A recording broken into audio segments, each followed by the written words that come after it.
Es el Estado el responsable de la muerte, desaparición,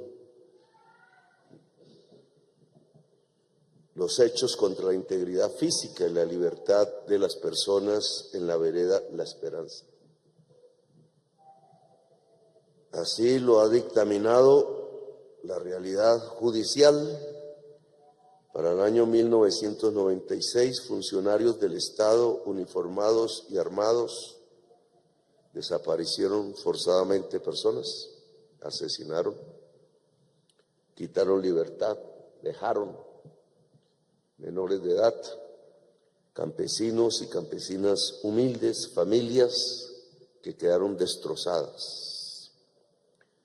Quizás esas personas que siguieron órdenes de alguien que la justicia no ha sido capaz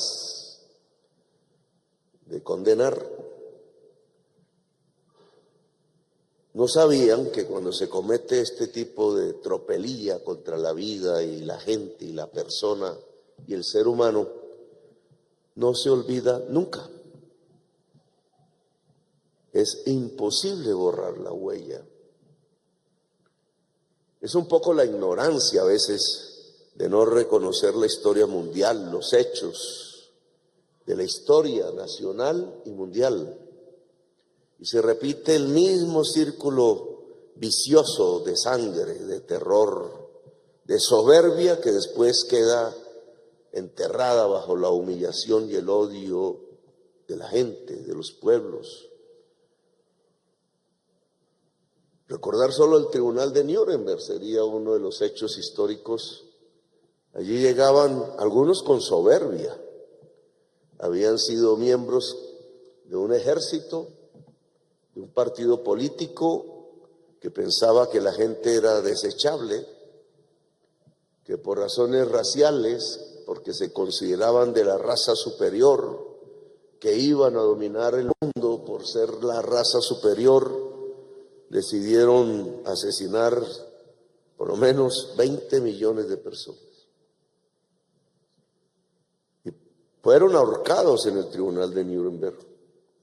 Algunos condenados a cadena perpetua ya no podían mirar a sus hijos, perseguidos por todo el mundo como parias de la tierra, no por su pobreza, sino por su ignominia. El ser humano, por razones baladíes, por el poder, por la riqueza, por una jerarquía, por no saber tolerar la diferencia. Asesinar la diferencia antes que nada, matar la democracia, hacer hogueras con los libros y después hacer hogueras con los seres humanos. Eso lo vimos en Europa, eso lo hemos visto en muchas partes del mundo y ahora lo vimos desde hace décadas en Colombia y en América Latina, en el Cono Sur, en Chile de Pinochet, en la Argentina de Videla. Los seres humanos soberbios con el poder creen tener el derecho de asesinar al ser humano y asesinar la diferencia y asesinar la historia de una sociedad. Y el tiempo cuando pasa les demuestra su enorme equivocación. Ya tarde, ya condenados a la cárcel, muchos ya muriendo entre las celdas, a veces quizás sin comprender cuál fue el error que cometieron. Y es que no se puede matar al prójimo por ninguna razón, y menos aún al prójimo sin poder, al prójimo humilde, al prójimo campesino que no ha hecho ningún daño en el país, campesinos y campesinas que durante décadas han sido asesinados en una verdadera orgía, en un genocidio. Anoche tuve que pronunciar un discurso frente a la justicia, los que quieren escucharme, porque hay justicia sorda, que no entiende de estos dolores, que les parece que la función del juez no es ser justo con con los seres humanos, sino a ser parte de la soberbia y de la orgía misma de la sangre a través de la complicidad, del dinero, a veces de un mejor vivir que se les puede entender, pero un mejor vivir no se puede construir sobre la base de la sangre de los demás, del dolor de los demás. Y allí en mis palabras de ayer, de anoche, por eso estoy un poco afónico, porque quería decir ciertas verdades. Reconocí como presidente, pero ya lo había hecho como dirigente político, como revolucionario, que después de la Constitución del 91 no fue la Constitución la que gobernó a Colombia. Nos creímos una mentira, nos ilusionamos con una mentira. La Constitución nos habla de unas cosas que si se leen son hermosas, nos llena de derechos. Lo primero que dice es que el derecho a la vida es un derecho fundamental. Nos habla del Estado social de derecho, habla de una búsqueda de la igualdad, de la libertad y de la dignidad humana. Y eso es mentiras en Colombia. Lo que siguió después de ser aprobada la Constitución del 91 y decretada y derogada la Constitución del 86 fue la masacre peor que antes del 91. Antes del 91 habían asesinado candidatos presidenciales de diverso origen político, pero todos juntos en la idea de cambiar el país. Los habían asesinado.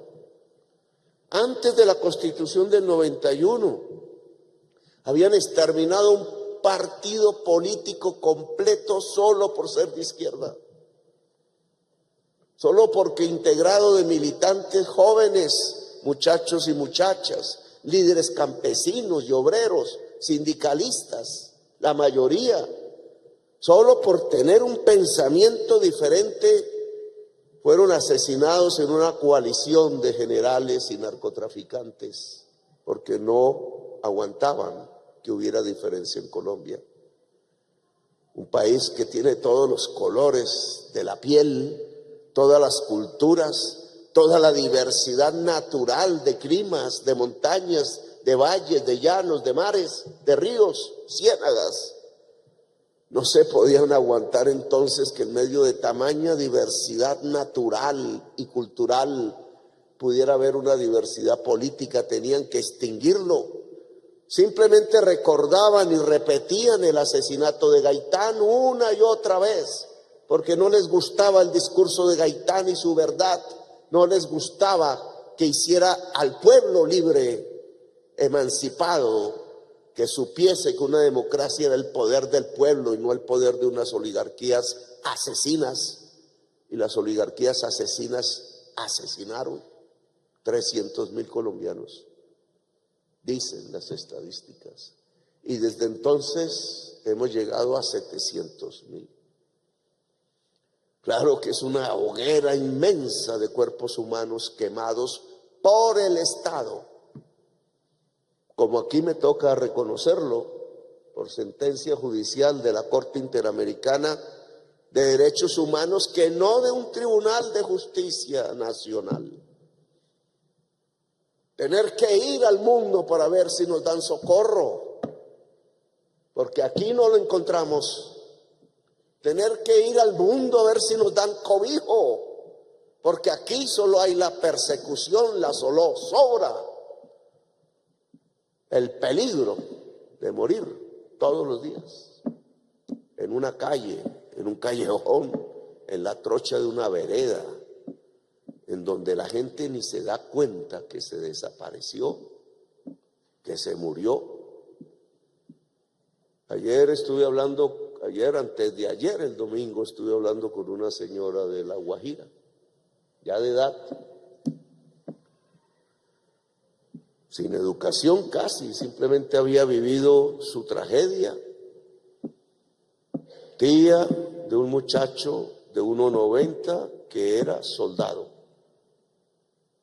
me mostró el video, muerto en una guarnición, tirado cuando hacía de centinela, y dijo el ejército que era suicidio, general Cardoso. Y el video muestra el fusil a 4 metros de distancia. ¿Qué es eso? Muchacho soldado, guerrero, que quería hacer su vida, nacido en el Cesar, que creía que al entrar al ejército podría ser un hombre mejor. Lo mataron por un celular, no en un combate. Pero en vez de reconocer la verdad, lo ocultaron para que no hubiera problemas quizás con los mandos.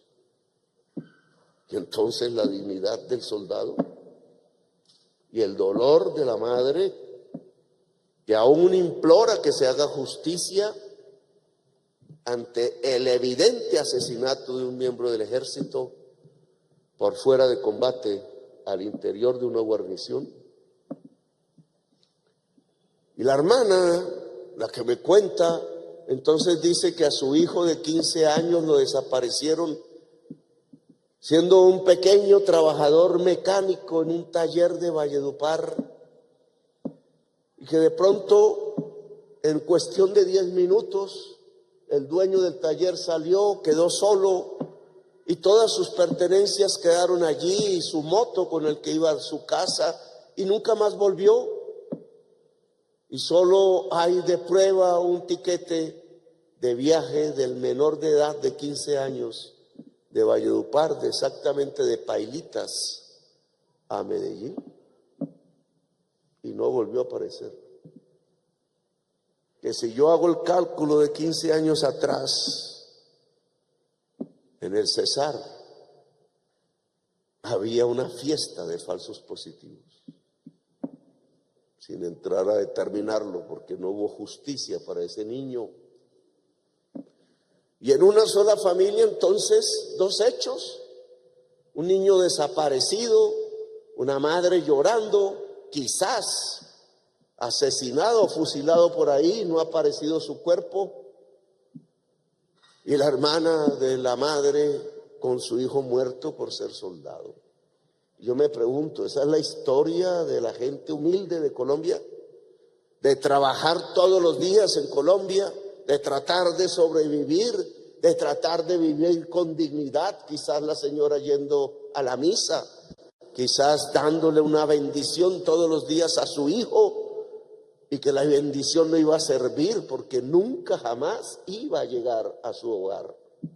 Alguien más poderoso que la bendición decidió la muerte y el asesinato. Y ese alguien más poderoso es más poderoso porque está dentro del Estado, porque no cree en Constitución, porque no cree en sentencias de la Corte Interamericana de Derechos Humanos, porque no cree en la justicia, porque no cree en los derechos y en la libertad, porque cree que los seres humanos pueden ser conducidos a la hoguera y hacer de Colombia una hoguera como desde hace décadas para nuestros padres, para nuestros abuelos lo han hecho.